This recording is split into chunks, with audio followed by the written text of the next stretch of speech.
The monster sank its teeth into its victim's shoulder and easily tore out a chunk of the top layer of muscle fiber.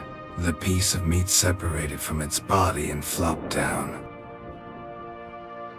My foot tapped impatiently against the parquet floor of the city cafeteria. My fingers tapped the tune of Marilyn Manson's "Rock is Dead" playing on my headphones.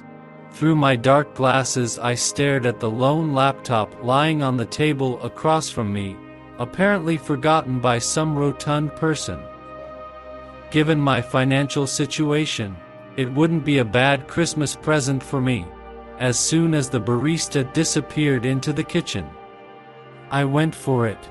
After quickly packing up and finishing my drained beer, I covered my head with the hood of my sport jacket, quickly grabbed my laptop and hurried out of the coffee shop. Tucking the laptop into my bag, I began my brisk walk home. My heart was beating faster than usual. Paranoid feelings woke up in me, as if all the eyes of passers-by were fixated only on me. When I reached my college dormitory, I raced up the stairs to my room and frantically opened the lock with my key. Adrenaline kept flowing through my veins. Tossing all my stuff on the shabby old couch, I opened my laptop and flopped down in my chair. I glanced at the dark screen and pressed the start button. I heard the sound of the laptop starting up. It clicked, buzzed, rattled again. The screen blinked. Suddenly a screensaver appeared, to be replaced by another one, with the familiar earthly scenery. I stared at the Enter button. I wonder if the system would ask him for a password? In theory, it should not. But not if the owner is not completely paranoid. To hell with doubt. He moved the arrow to the key and pressed it. The screen flashed again, and the picture changed. Now I was looking at a long-legged sexy girl in a short, tight fiery red dress, emphasizing all the charms of her incredibly slender body. Beautiful. But that didn't matter. More importantly, to the right and left of the lady were columns with various folders. I placed a small piece of black tape over the webcam and searched the laptop for any tracking or security software. And to my delight, I found nothing. After examining the applications and the hard drive, I came to the conclusion that everything was pretty standard for the most part. However, one icon, in the bottom right corner of the desktop, caught my attention. It showed an animated bright red demon. The text under the logo read, "Devil Online." My curiosity piqued, and I clicked on the bright red icon. My eyes lit up. It was an absolute gold mine. A flood of endorphins washed over me with its warm current as I browsed the content. Thousands of pirated movies, TV shows, games, and music.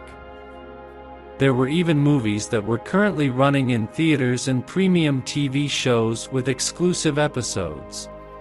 And all were in HD quality, and the streams were flawless. I was in heaven.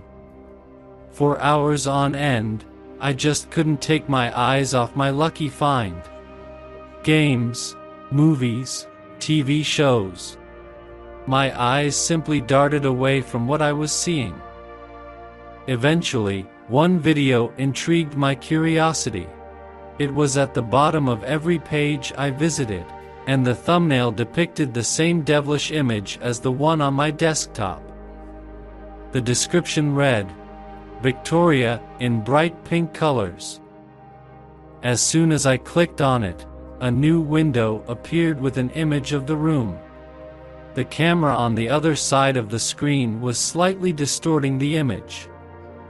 The video camera itself looked at a gray suede chair in an empty room with white concrete walls, lit only by a single, overhead fluorescent light. A beautiful girl entered the bright room, pictured on the laptop's desktop. In that red short dress, It was as if she had just stepped off the desktop wallpaper. Her tar-black hair and red lipstick accentuated her breathtaking facial features. She sat down in a chair and looked at the camera. "So, who do we have here?" "My name is Victoria." I kept watching, wondering if the video was pre-recorded or streaming in real time. "You must be embarrassed, so you closed the camera?" As if she was talking to me, the girl said, and her lips curved into a seductive smile. My heart beat like a drum, and my palms were instantly sweaty as I looked at the tape covering the lens of the laptop, the faint green light glowing beneath it. "Maybe if I took off this dress, you might relax a little?" she continued. Victoria got up from her chair and carefully removed her dress and shoes, leaving her in gorgeous underwear that contrasted with her tanned body. She turned her back to the camera, then bent over and sagged like a cat. I hadn't expected her to be so uninhibitedly sexy, so I stared mesmerized at her gorgeous lace-framed ass. This beastie, apparently feeling all my desires, put her hands on her ass, let her fingers up her thong and slowly, wiggling her buttocks, began to pull them down, offering me a completely shaved pussy. I was brought out of my stupor by the ache in my cock, which had long ago become cramped in my jeans. I used my hand to adjust the end of my pants. I couldn't believe my eyes. It was like I was dreaming. "So, will you let me see you now?" she said with a little chuckle.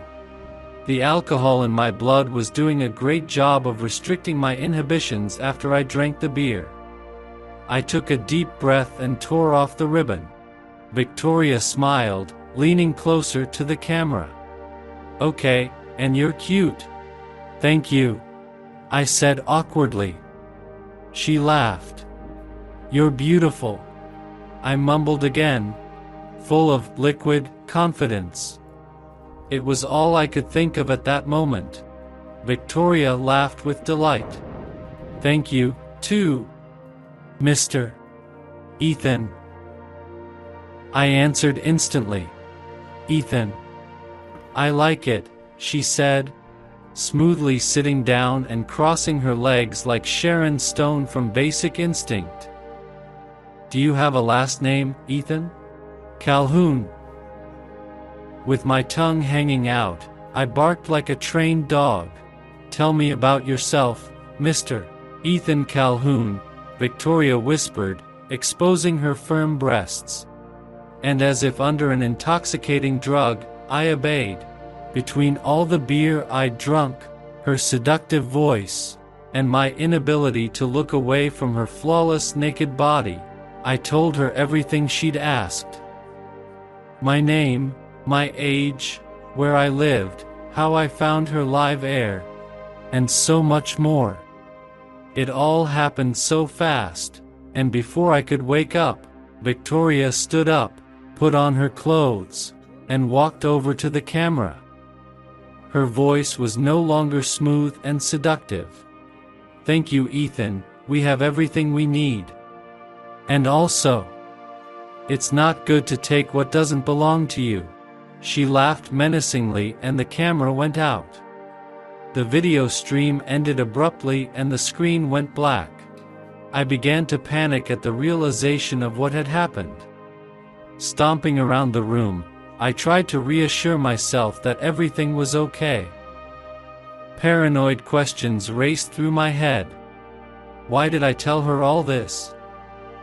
It's okay, I'm going to be okay. Right? Suddenly there was the sure sound of a key turning in the front door. I quickly grabbed the nearest object as a temporary weapon. By a ridiculous coincidence, that object was a pillow. The door swung open. To my relief, my roommate Morgan stepped inside and looked at me curiously while I held the pillow like a baseball bat. "What, you want to have a pillow fight, dude?" Let's do it without me, buddy, Morgan said sarcastically as he walked past me into his room. The online meeting was weird, but I came to the conclusion that it could have been a lot worse. Victoria didn't ask for my credit card or social security number. She only knew my name, where I lived, and a few less important details. When my panic subsided, I decided to relax and watch TV in my room. I closed my laptop and put it in the nightstand. But as usual, there was nothing interesting on TV, and I still went back to my laptop and decided to watch some new movie. I clicked the devil's icon and logged in. There was a new item on the app in the menu called Fun. I immediately clicked and browsed through the contents. What I saw made my stomach turn inside out. Hundreds of video files of bullying and murder. Nasty snuff videos. The footage kept flashing gruesome scenes of violence, dismemberment, disemboweling, and similar incredibly realistic things. My once gold mine had simply turned into hell. Disgusted, I closed the laptop again. I decided I would plant the laptop with the police, with instructions on how to access the preloaded dark web portal. I don't know how long I slept, but I was awakened by the sound of a message on my phone. It was Morgan. "Hey dude, are you going to the exam today?" I cursed everything when I read the text. With that fucking laptop, I had completely forgotten about the upcoming philosophy exam. I quickly packed up a few things and went to college. Of course I failed the exam. I got back to campus and collapsed dead weight on my bed. At night I was awakened again by the sound of my cell phone. Again there was a message from Morgan. "Press devil." A wave of fear and confusion came over me. Was he talking about the dark website I discovered? But how did he know? Had he really found the laptop? I answered, "What?" An answer followed almost immediately. "You tell anyone, Morgan dies." I knew right away it wasn't Morgan. I desperately grabbed my laptop and opened the web page. A new ticker was scrolling at the top. Live. Click now. Live. I clicked the link and froze. A live video appeared. On the screen were two huge metal doors leading into the basement. The camera was swung to the left. Morgan's frightened gaze met the camera's. His mouth was covered with some kind of dirty handkerchief, and his hands were tied behind his back. Two men in black masks opened the doors, and two others pushed Morgan toward the stairs leading directly into the depths of the cellar.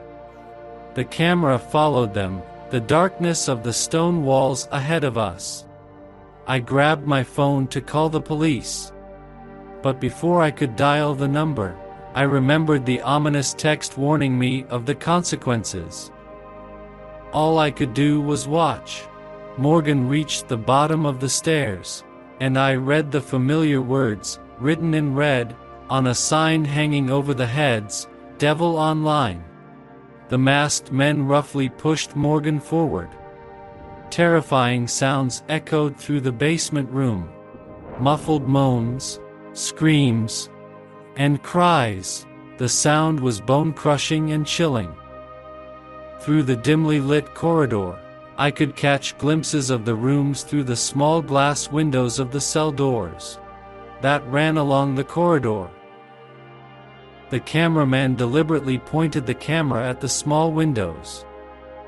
Tears filled my eyes when I saw the bacchanalia going on there. The victims were covered in sweat and blood, their tortured bodies trembling, their gazes filled with genuine fear. Many of them were without arms or legs, and some had huge tumors and bruises. One of the martyrs had all his insides out, lying there holding them with his hands and screaming all the time. At one point the camera passed the familiar room with the gray chair from the recent online conference with Victoria. Morgan was shoved into the dark room. The door slammed shut behind him, and there was an eerie darkness and a deadly silence, broken by Morgan's terrified moans. I began to shiver and gasp nervously, shaking so that I thought I was going to faint. Morgan's moans continued to echo in the room. A few moments later, the bright flames began to slowly flood the room with light. Large torches were being lit. A dozen figures in black robes stood motionless, surrounding the wooden altar. Behind the black pulpit at the back of the altar was a familiar face, Victoria. In the center of the room was a massive stone box. It seemed ancient and was covered with unfamiliar signs. An unsettling thought came to mind, and I feared that this would be Morgan's last resting place. The camera turned toward Victoria. The girl looked down and began to read a text from a large ancient book lying on the pulpit. Unfamiliar Latin words fell off her tongue. The hooded men around her whispered incoherent prayers. The camera turned back to the center of the room to some kind of sarcophagus. Then there was an unbearable sound. It's hard to call it a creaking. A violent screeching sound. The lid of the stone box moved. A hand emerged from the sarcophagus. A ghastly, rotting stump with black skin dangling from its bones. The creature slowly climbed out and stood on the stone floor to face Morgan. The monster's skin was wrinkled into ugly folds and covered in a crust of dried secretions. The monster's swollen lips were black with blood pulsing through them, and its huge, dirty gray teeth were visible. The creature's eyes were hidden in the half-light, but I had no doubt that the monster was scrutinizing Morgan. An inhuman screech sounded from its mouth, and Victoria's satanic sermon continued to bounce off the concrete walls of the room. I refused to believe what I was seeing, but I couldn't look away. I was stunned and paralyzed with terror. In that moment, I understood why Morgan was there. He was a victim of a decomposing corpse. Now the devil was online. The two-legged creature waddled toward Morgan.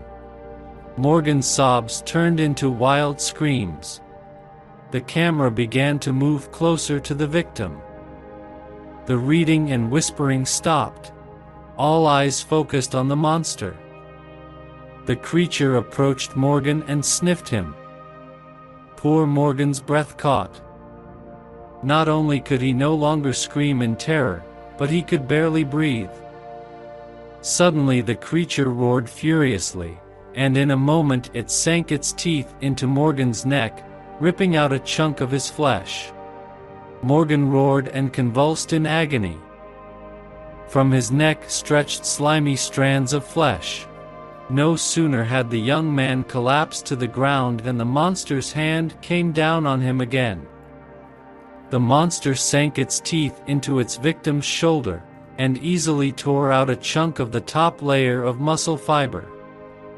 The piece of meat separated from its body and flopped down.